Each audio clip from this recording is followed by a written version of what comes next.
Big Brother, mainstream media, government cover-ups. You want answers?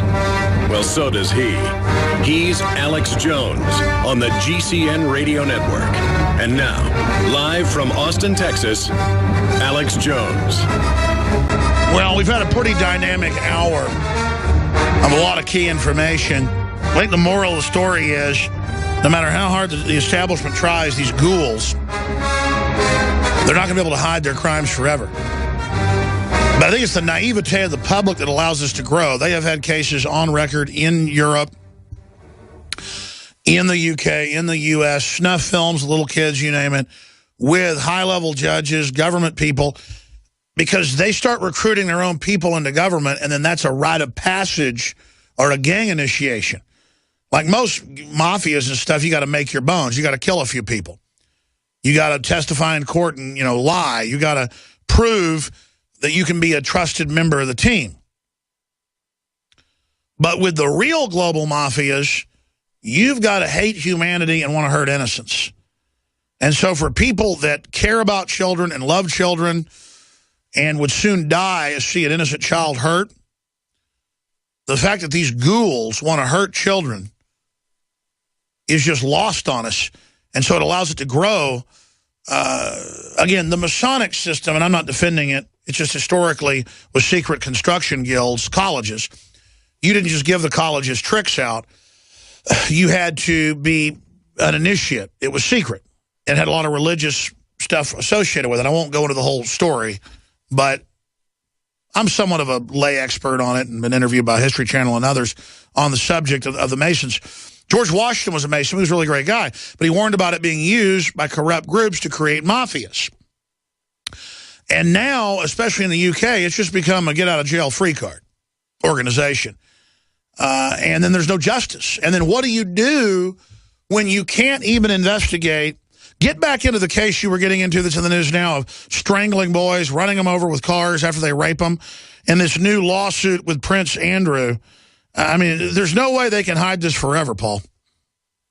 Well, what's interesting, Alex, is that when the royal family knew that these Savile allegations and proof that he raped hundreds of girls, they knew that was going to come out because the police had interviewed him in 2009 and the royal family had made those 90-odd redactions to that report, disassociating Savile from the royal family.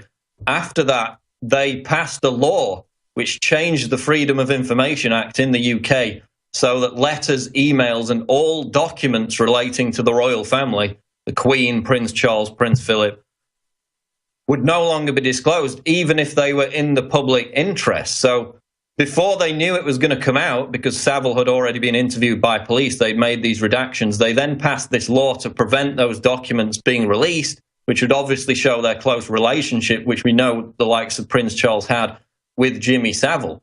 So they were on it from the very beginning. They were prepared for this to come out. And now it's expanded to these Westminster MPs in the 80s, and others say this is still going on with MPs today, who would literally set up these rape dens in London, abduct young boys, take them to these places, strangle them to death as they're raping them. And then in another case, they literally just, one of them ran over one of these young boys in his vehicle. Why are you a boy stranglephobe? Hold on, racist. Why are you a boy stranglephobe? Well, victims who were there at the time, eyewitnesses, kids who were being raped, who are now in their 30s, came out, and they've come out with all this information. And as I said before the break, it's going nowhere because they're saying, oh, we can't get somebody who isn't a member of the establishment to investigate it. So Well, imagine being bizarre. A member of the government, and instead of going home and having a glass of wine and food with the family, you go to a rape den where you rape little boys and then strangle them. I mean, it's just, we're in so much trouble, Paul. It's just insane. And then they find dead bodies of women who've been murdered on the Queen's Sandringham estate. And it's like, no big deal. They were out shooting on Boxing Day, and then they find this woman's dead body right in the spot where they were shooting. And it's just no big deal. The royalty, though, Paul. I wonder what the Queen's going to be eating at dinner tonight. All right, Watson, great job. Peter Schiff's coming up. Stay with us. Well, it was predicted, and now it's confirmed today with the DMV opening back up in California. Illegals form long lines for California driver's license. Top story, Infowars.com. Another report showing how ignorant some of the public is with the public education system. Some people actually think the Earth is 2,015 years old. You'll be shocked at the stupidity of some of these tweets and comments. Yeah, they do the studies where 2/3 of college graduates don't know the 3 branches of government, things like that. That's what the system wants. Who was the famous comedian that said that, it was George Carlin, said that the country's owners want you dumbed down as much as possible. Well, I don't think you can deny that now with Common Core saying 2 + 2 = 5, and then if you built your business, you didn't build that. There is a war on common sense going on. And I want to ask our guest, Peter Schiff, what he thinks is at the heart of that. There's so much to cover with him. He'll be with us till about 50 after. Peter Schiff is an American businessman, investment broker with billions under management, author and financial commentator. You've seen him in alternative media, Fox, CNN, MSNBC, CNBC. Schiff is CEO and Chief Global Strategy Head for Euro Pacific Capital. And I'm not going to go over the rest of it. His dad's also author and researcher who's been a guest on the show as well, fighting the private Federal Reserve. Europac.net is the Euro Pacific Capital's main site, Europac.net. I want to get into 2015, what he sees coming up, the budget war looming for Obama and the GOP, what's going to happen as the Obamacare fines start to kick in this year. What does he see happening with China and its growth numbers? And Japan, how will that affect us? What does he think's going on with oil? Clearly, Saudi Arabia and others are cutting production in a war with Russia, but won't that hurt Europe and then hurt Japan and hurt China and ultimately us? Sure, it'll boost the dollar for the time being. But what happens long term? He's a smart guy, made a lot of accurate predictions, so that's why we're blessed to have him on with us this first live broadcast of 2015 to tell us what he thinks coming up. Peter, that's a lot I threw out there. You can tackle whatever you want first, or out of the gates, where do you want to take us? What do you think's most important right now? Well, first of all, Happy New Year, Alex, and to you and your audience. And, you know, I used to do my own radio show, but I stopped doing it back in August. So at least the Alex Jones show is still on the air, so I could settle for the guest appearances. Well, I know your show was popular, but you're a busy guy, so we want to welcome you on whenever you want to come on, or, you know, because your analysis is so needed. Thank you, Peter. Yeah, but there's so much to discuss. I mean, you hit on a lot of topics there in the introduction, so I don't know necessarily where to start. But just to say that I think as we ring in this new year, I think that there is a bigger disconnect right now between what people expect to happen, particularly in Wall Street, people that manage other people's money and economists. You know, I think there's a bigger disconnect now between what people expect to happen and what is going to happen than anything I've seen, I think, in my career, which is saying a lot because it certainly includes the dot-com bubble that burst in 2000 and the real estate bubble that burst and ushered in the financial crisis. I think people are more clueless today with respect to the true state of the U.S. economy and what is lying right around the corner than they were in 1999, in January 2000, rather, or January 2008. Sure, there's that famous story of JFK's dad, the big stockbroker, Joseph Kennedy, and he says he dumped all his stock weeks before the crash when a shoeshine boy was telling him that the market would never go down and telling him what stocks to buy. Now, whether that story's true or not, I think it's indicative of the type of irrational exuberance, to use a Greenspanian type quote, that we see. 18,000 Dow. What's really behind this, and what are you saying is really coming versus the euphoria? Yeah, you know, even Alan Greenspan is starting to come clean now. I guess now that he's getting closer to meeting his maker, he wants to get a few things off his chest. So he's starting to criticize the Federal Reserve, criticize quantitative easing. He's telling people that they should buy gold. It'd be great if you can get him as a guest on your show. Now that he's coming back from the dark side, kind of like Darth Vader, sure. Coming back.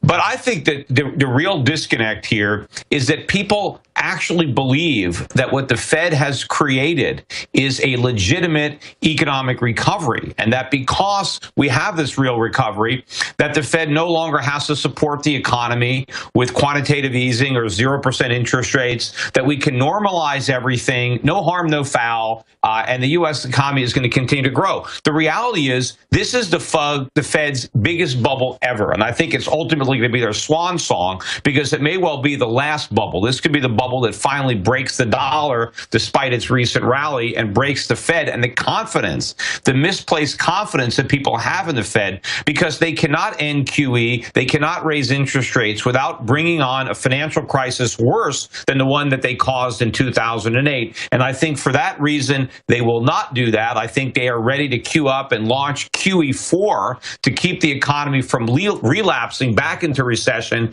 in 2015. And I think that's going to be a game changer for the markets, for the dollar, for commodities, for gold. And I think most people are not prepared, just like they weren't prepared in January of 2000 or January of 2008. And you predicted both of those. How much bigger do you think this major correction or bottom will be, or will it be smaller than 2008? Well, I think it's going to be bigger in the ramifications that it has for investors and for the standard of living of most Americans. I don't know that the stock market is going to be cut in half again the way it was in 2008 and 2000. It would be if the Federal Reserve doesn't launch QE4 and raises rates, then the carnage on Wall Street is going to be as bad, maybe even worse than 2008. But I think the Fed is not going to let that happen. I think the Fed this time realizes that this bubble is too big to pop, and they are going to do whatever they can to prevent it from popping. And so what they end up doing is sacrificing the dollar in order to prop up the stock market, the real estate market, the U.S. government. So I think the impact on the dollar, and the dollar lost a lot of value between 2000 and 2008. The dollar index went from 120 down to 70. It's now managed its way back up to about 91. A lot of those gains happened just in the last few months on all this false expectations. But I think the dollar index is going to decline even more this time around. So it's even more important for people to be prepared by being out of the dollar. You know, that's where the real damage is going to come, in the real purchasing power of your savings, of your investments. So people need to be cognizant now about being out of U.S. assets, foreign stocks, precious metals, commodities, things that will retain their value in this inflationary environment that we're going to be living through. And that was my next question. I mean, I'm not an economist, but I just have studied. Well, you know more than most economists. Well, all I know is bubbles historically are super dangerous. This infinity bubble that they bet everything on just looks like financial Armageddon if it ever goes. Meanwhile, China is sinking, it looks like some evidence shows, but you're an expert on that. I mean, correct me if you don't agree. We see major problems in Russia. I see them trying to back off global inflation by lowering oil prices, but then that causes its own domino effects in different economies. I just don't see how they're going to manage all of this. What's the big threat then in the future? Is it inflation or is it deflation? Well, you know, when people talk about inflation, deflation, they're normally referring to consumer prices, not money supply or credit. And so if consumer prices were to come down, that's never a threat. That's always a good thing when the price of the things that you need to buy is, you know, less expensive, because nobody has an unlimited amount of money except maybe the central bankers. And so as prices come down, we can have a higher standard of living because we can buy more stuff. Like oil prices have come down recently, so that means that gas is cheaper. That means products could be cheaper that require gasoline in the production process or the transportation process. But when central bankers are talking about deflation, they're trying to pretend that they're worried about falling consumer prices. That's not a concern. That's a good thing. What they're worried about is financial assets falling. They're worried about the stock markets coming down, the bond markets coming down, the real estate markets coming down, because they've been propping those markets up to sustain these bubble economies. And what they're also worried about is the inability of governments to repay their debt. And because politicians don't want to admit that they're broke, oil and honestly default on their commitments, they need inflation to wipe out their liabilities. And so that's why central bankers are concerned we don't have enough inflation, is because we have so much debt. We need the inflation to wipe it out because we don't have the integrity to honestly default on commitments that we can't keep. So we're not going to have falling consumer prices, as beneficial as that would be and as temporary as that is for oil, because I think oil prices are going to go much higher once the Fed has to launch QE4, unfortunately. But we're not going to get falling consumer prices. We're going to get skyrocketing consumer prices. And the average American already knows that prices are rising, and the government can pretend otherwise with these CPI numbers. But if you go to the supermarket, if you pay, well, that was my next question, is that everything's going up in price except for gas exponentially the last 5-6 years. And then I open up the newspaper or read the financial online. It's like, boy, prices are dropping and everything's great and everybody's happy. This is really freaking the public out because they know that's not true. Oh, I know. I mean, that's why the Republicans, unfortunately, why they did so well in the last election is just because the economy is so miserable. Voters are just trying to do whatever they can to express their frustration. They're not necessarily embracing Republican principles, because a lot of the states that voted Republicans in and Democrats out also voted to raise the minimum wage in their states. So this is just people that are frustrated because there is no legitimate recovery, and they see that cost of living is going up. Look, all the prices of the things that I buy, everything is getting more expensive. I get, letters in the mail from, letting me know what fees are going up. And I mean, nothing is going up as low as what the government claims. Look at healthcare. Couldn't that be the final straw that breaks the back? I want to come back with Peter Schiff. In fact, Alex, the Q3 GDP numbers, the biggest driver of increase in consumer spending was all the money we're spending to buy Obamacare. Exactly. That's what I wanted to ask you. Okay, we're going to come back to Peter Schiff, Europac.net, straight ahead. I'm going to ask him, what happens when the dollar dies and how will it die? I mean, we know it's going to fall apart. Peter Schiff is our guest, financial analyst, broker, author, financial commentator, manages Euro Pacific Capital Inc. and other organizations, Europac.net. A lot of interesting information on that site, certainly. And he is our guest today. This is a short segment, long segment coming up with him. Folks, throughout history, Zimbabwe, Weimar Republic, Germany, you all know better than I that when they start printing money, it causes major problems and usually a collapse. Hyperinflation, war, you name it. Now they found these ways to manipulate it worldwide and have other currencies devalue at the same time. But more and more of that inflation is coming home. And from what I've seen historically, Peter, correct me if I'm wrong, the inflation builds at first, but slowly and then exponentially it starts compounding, especially when they try to internationalize the money printing, that it's more parabolic towards the end of the graph. We knew that something would happen with QE 1, 2, and 3. It did create like a sugar high, as it's been called by many. More dollars chasing stocks, that boosts that. So it looks good on paper, but in the real economy, we just talked about it being bad. How long in your gut can this go on? And how do you think the dollar will die? Will it be over time? Will it be in a catastrophe? Or will it bounce back? I mean, I know you can't predict the future, but what are some of the scenarios? Yeah, well, first of all, the real economy has suffered during the entirety of this so-called recovery. It's been a financial recovery. Yes, we've managed to prop up stock prices and real estate prices, but at what cost? I think the resources that the Fed has misdirected to Wall Street have come at the expense of Main Street. So instead of making real capital investment, growing our productive capacity, creating high-paying jobs for our people, we're just enriching a few speculators. And so real wages are falling, real household net worth is declining, full-time jobs are being destroyed, they're being replaced by part-time jobs. The standard of living is going down, and we're disguising it, within this bubble, and they can only inflate it so big. But what's going on with the dollar right now in inflation is because we're not the only country that's in trouble. And there's politicians all around the world that have bought elections with promises they can't keep. And people are worried about Europe. They're worried about Japan. They're worried about China. And they're buying the dollar. And as a result of that, we get a reprieve. You know, the dollar buys more. We can borrow more. We can spend more. And our bubble gets bigger. But people who are buying dollars because they're worried about Europe, for example, they're jumping out of the frying pan into the fire. They don't understand that our problems are even larger than theirs. And it's all about confidence. And one of the reasons that people are confident in the dollar is because they believe that QE is temporary, that the Fed has ended it after 3 times, and that they're going to raise interest rates. But I think that is pure fantasy, because I think we have too much debt. This bubble is too big that even a small increase in interest rates will pop it, and then we will have a huge financial crisis worse than before. And so the Fed is going to continue to revive QE. Remember, when they did the first one, I said we would have more QEs than Rocky movies, and so far we've had 3, and I think we had 5 or 6 Rocky movies, so we have a few more to go.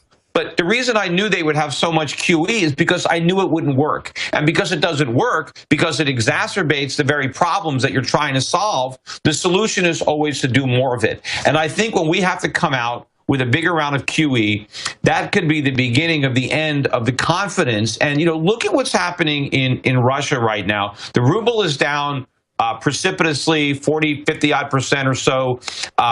They're responding by raising interest rates. Short-term interest rates in Russia are 17%. The Russian economy is slowing down, but it's not broken. They're withstanding 17% interest rates. Imagine what's going to happen in America when there's a loss of confidence in the Fed and the dollar, and our currency starts to drop. What are we going to do to protect it? Can we raise interest rates to 17% like they're doing in Russia? Not a chance, because we have so much more debt than they do. We can't afford 17%. We can't afford 7%. I don't even think we can afford 1%. So we're really in a bind. When the dollar goes, there's no way to stop it from falling. Doesn't it become a catch-22 because the world runs back into the dollar knowing it's the biggest piece of the pie of this whole unstable mess, but as they run into it, that only accelerates the establishment's leaning towards printing more of it, which then in tune just makes the bubble that much bigger.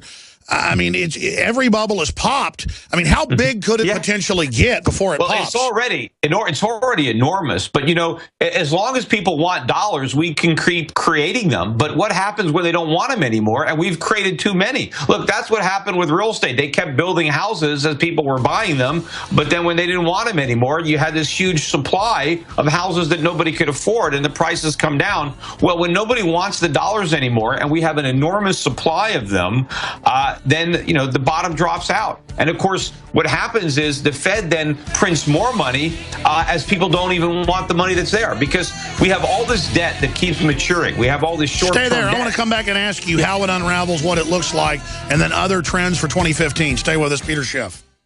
Our monetary control's been taken away from Congress. The private Federal Reserve's transferred it to other foreign interests. And they use our national faith and credit as a giant cash machine for speculators, as Peter Schiff was just saying. And I look at who's financing restrictions on guns and free speech. It's the very same group of Goldman Sachs, allied organizations that just want to take over the planet. Then they scapegoat capitalism for their crony capitalist system that they've set up. It's just amazing. We're going to talk to Peter Schiff, and I'm going to try to give him the floor about what he thinks coming in 2015, other big issues, Obamacare. What is that going to do to the economy? People are scared to hire. They're cutting people back from full-time to part-time. Folks are seeing their payroll taxes go up. We'll talk about that with Peter Schiff from Europac.net. Doesn't need any introduction to this audience or pretty much any other audience. One of the most popular and accurate analysts out there. Before we go any further, though, we created InfoWarsLife.com to bring you the best missing link products that no one had developed or that we could develop better. Things like oxy powder that has time-release oxygen in the upper and lower intestine. And, well, you know, John Wayne, when he died, had like 45 pounds of undigested food in him. This blows all that out unlike anything you've seen. We have the Resolution Pack, the biggest discount ever on InfoWarsLife.com products. We're only running this for another week and a half. It is a bottle of Oxy powder, Secret 12, proprietary vitamin B12, and Super Male or Super Female Vitality to help supercharge you in your weight loss and exercise this year. Believe me, this stuff works together in synergy.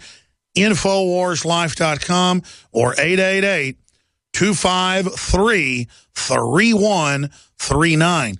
And your purchase does help fund our media operation. We don't get stimulus money like MSNBC or $450 million like NPR to put out all their propaganda. We simply sell high-quality nutraceuticals at InfoWarsLife.com.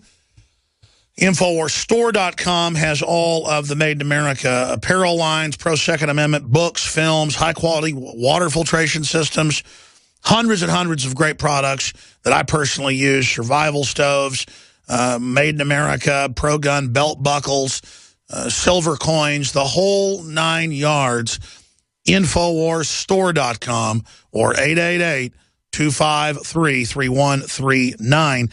And again, I want to thank you all in the new year for being patrons of InfoWarsStore.com and spreading the word about the broadcast. You are the power of this transmission.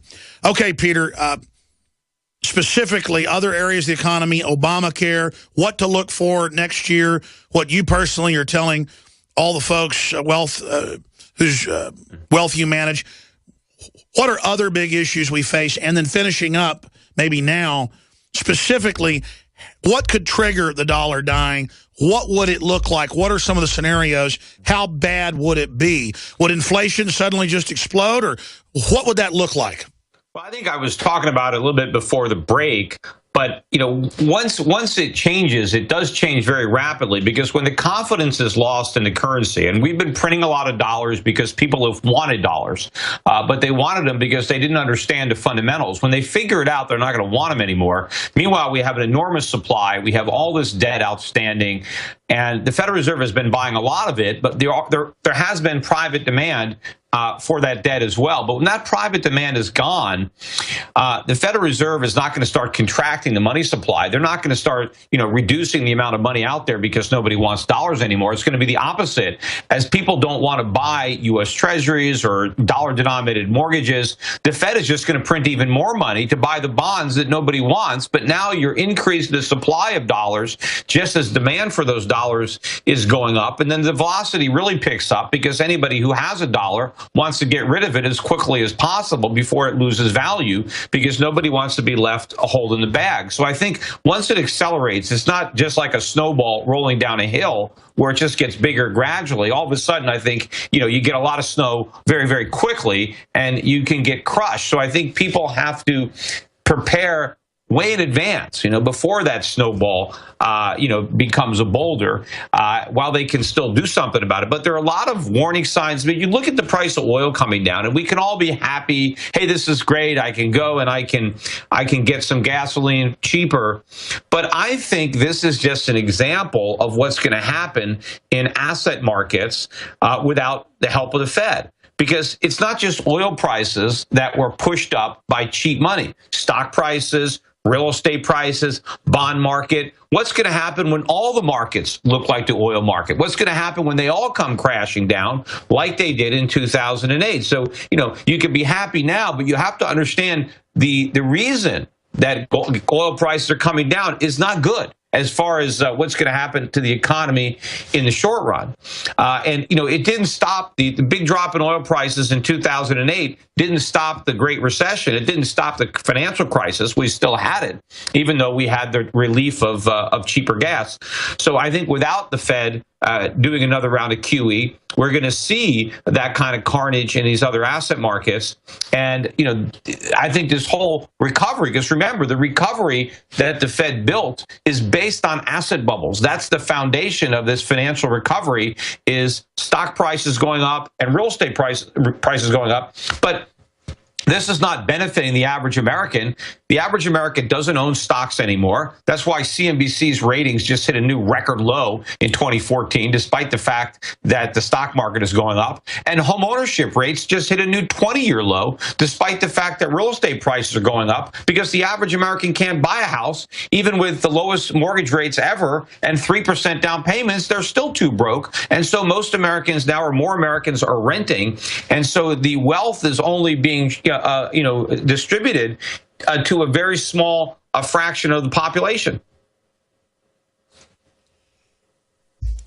What concerns me most, Peter, is that now we see the paramilitary armored vehicles, the training, the riot training, proliferating everywhere. And it was easy for me to say 6, 7 years ago, this is in preparation for economic collapse. But now the Pentagon and others admit that's what it's for. And they're using other events as a pretext to kind of condition the public. But when the government itself is hardening its facilities and storing food and weapons and saying, well, we're afraid of economic disasters, that shows that they understand they're not in control of this. And if other governments in history didn't have the computers to manipulate things, maybe I'm wrong. Maybe they can keep the bubble going forever, but that itself is unnatural. I mean, what goes up must come down, especially when it's not based on reality. And you've got China with its issues, its growth not as big as they thought. You've got Russia. You've got Japan with all its problems. It just seems like the United States, even though we have the world reserve currency, can't be isolated forever. And you add government getting prepared feverishly. Well, yeah.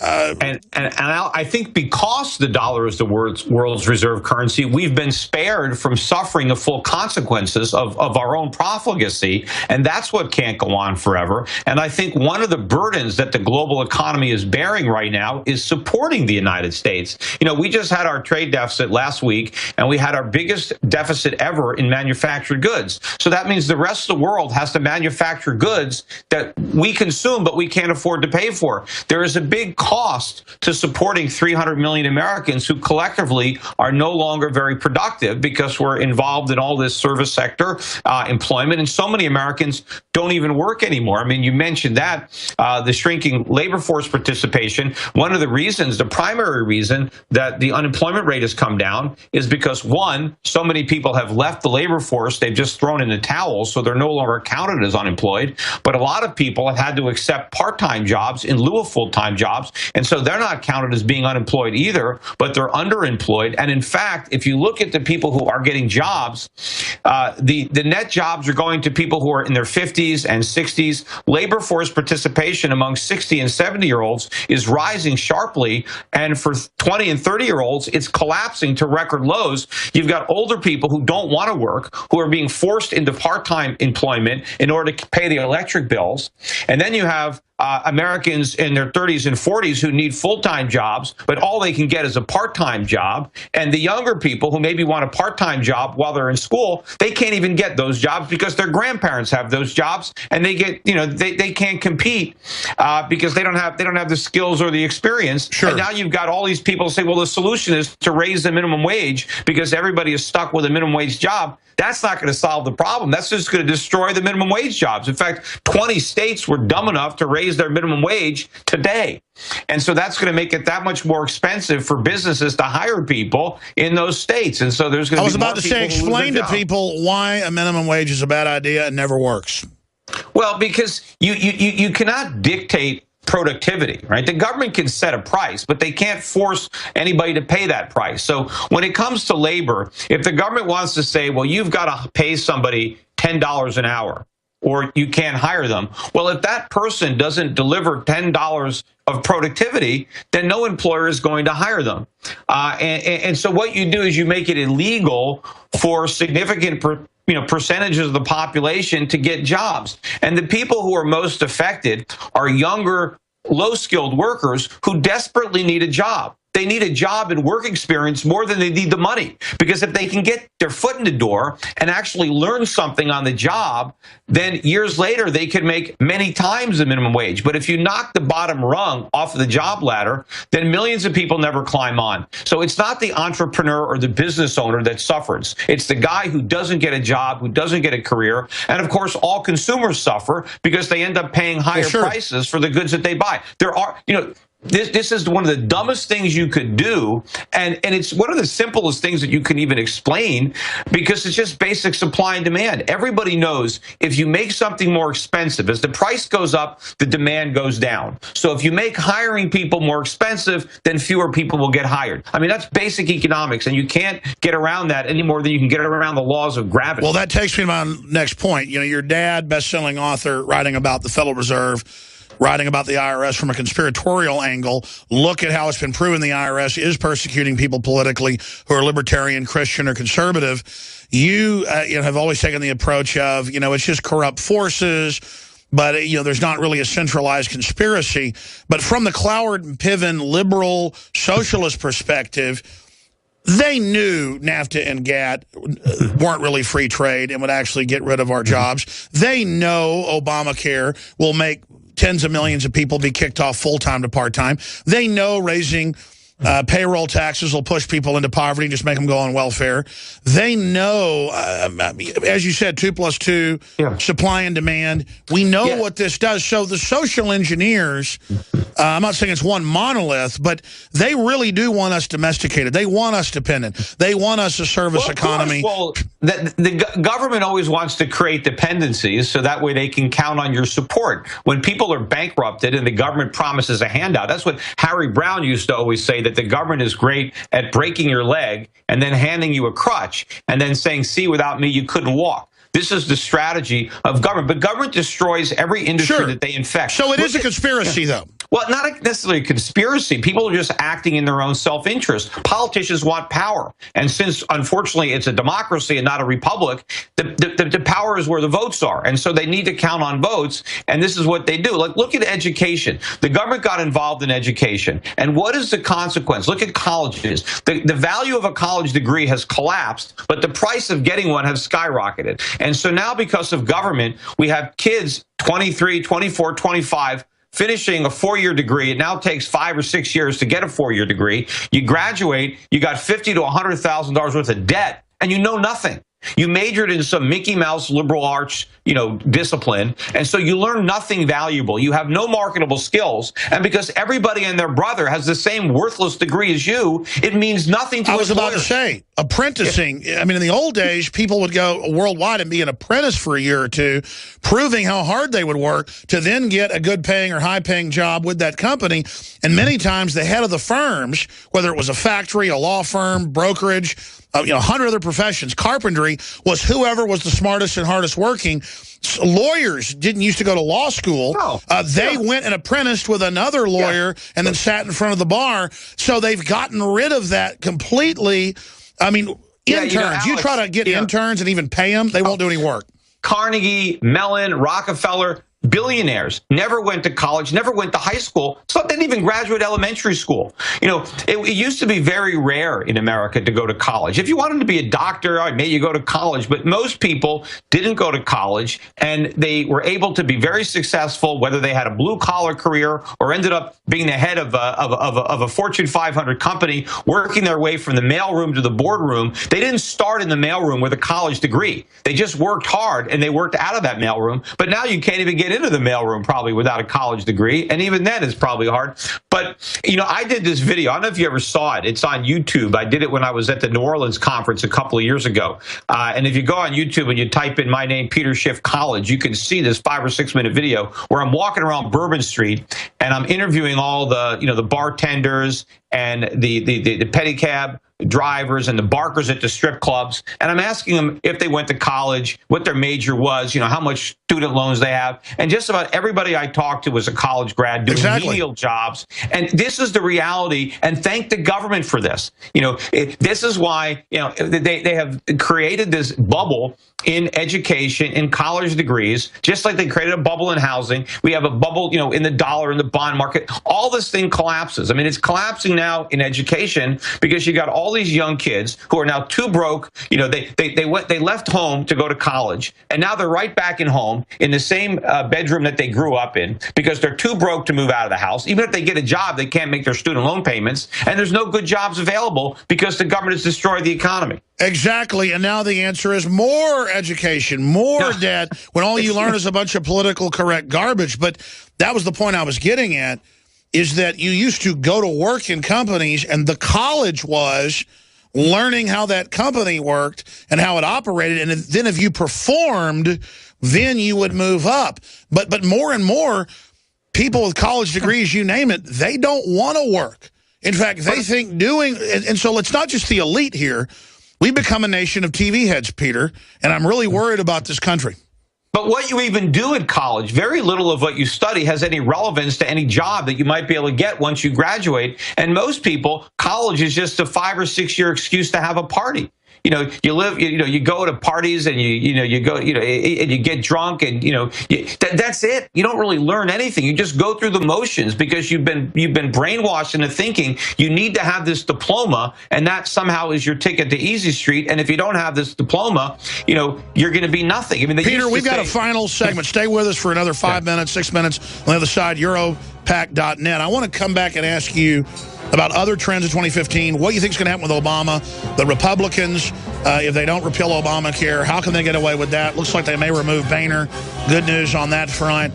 We're going to talk to Peter Schiff about that straight ahead on the other side. Infowars.com and PrisonPlanet.tv are our sites. I'm Alex Jones. Don't forget, Infowars Nightly News tonight, 7 o'clock Central. And this is the house that you, the listeners, built, spreading the word and supporting us. So God bless you all. Final segment with Peter Schiff, a financial analyst, talk show host, best-selling author, researcher, commentator, you name it. And he's here with us right now, finishing up other key points you'd like to make, other things you think we should go over. I mean, we see how these bubbles are popping, how old folks have got to work now. We're told it's the best economy ever, but a new poll out today by Gallup shows the public doesn't trust the government and sees it as the #1 threat. All these lines are coming together. What do you see in 2015, 2016? When does your gut tell you the breaking point is, and what is that breaking point? I think the frustration is going to get deeper and deeper because so many people know from their own experience that things are getting worse, that they're trapped in debt, that the cost of living is going up, their employment prospects have diminished, yet they keep hearing how great things are, and they assume that it must be great for somebody else, and maybe they think it's the rich, the 1%, and there's a lot of envy and class warfare, and a lot of those fires are being stoked by the politicians, so it's going to get worse. And, there's an example of being careful what you wish for. I think the Republicans doing so well in capturing the Senate could come back to hurt us in that it's going to allow the Democrats to now run against the Republican-controlled Congress when the recovery goes away and the recession resumes in 2015, 2016. Now the voters might blame the weak economy on the Republicans in Congress rather than the man in the White House. So it might make it more difficult to recapture that House or maybe even retain the Congress in the 2016 elections because people are going to be a lot more pissed off then than they are now because the economy is going to be much weaker. We may even officially be back in recession. And if the people buy more of that snake oil, if the politicians that destroy the economy benefit from its destruction because they can promise more relief in the form of more, political and monetary snake oil that they peddle that doesn't work, it could be a very, very dangerous time. The London Telegraph has the headline, "The Year of Dollar, Danger for the World," and it says that there will no longer be an automatic Fed put. Do you agree with that statement? What do you think that overall means? No, I think the Fed put is coming back. I do not believe the Fed is going to sit by and allow all the bubbles that they work so hard to inflate, deflate. because they're not going to allow stocks to crash. They're not going to allow real estate to crash when they built this whole phony recovery on those very bubbles. See, the idea that the Fed can stop the stimulus and not collapse the markets is like saying a drug addict can stop taking drugs and stay high. It is impossible. If you want the high, you need to keep doing the drugs. And unfortunately, we got the big pusher at the Fed, and we're going to do these drugs, so the dollar's not going to go up. It's going to collapse. We've got a minute and a half left. Poll out, 60% of Republicans in Congress want Boehner gone. Obamacare is such a criminal monstrosity. I think it's a litmus test. If we can't repeal this or make the Republicans do it, I think the sky's the limit. I mean, Obamacare is so evil.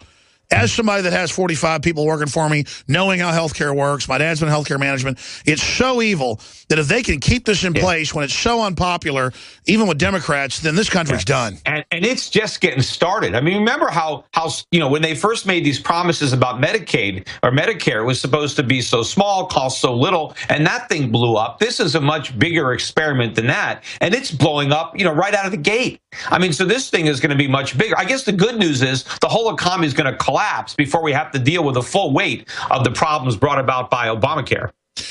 What do you think of them pushing Jeb and Hillary again? Yeah, that's all we need, right? Is another Bush or another Clinton in the White House. But unfortunately, that might be what we get. It's just going to be more of the same. That the players change, but the game is the same. It's going to take a real crisis, a real collapse, and I guess the good news is one's coming, and hopefully we get it over sooner rather than later, and we do the right thing in the aftermath. All right. Well, listen, I'm glad that you were our first guest of the year. Peter, we'll have you back very soon. Thanks for the time. Hey, anytime. Happy New Year, everybody. And doing the right thing, I guess, is letting stuff go down, right? The Genesis Letting the free market work. Network. That's right. All right, see you guys. Great job.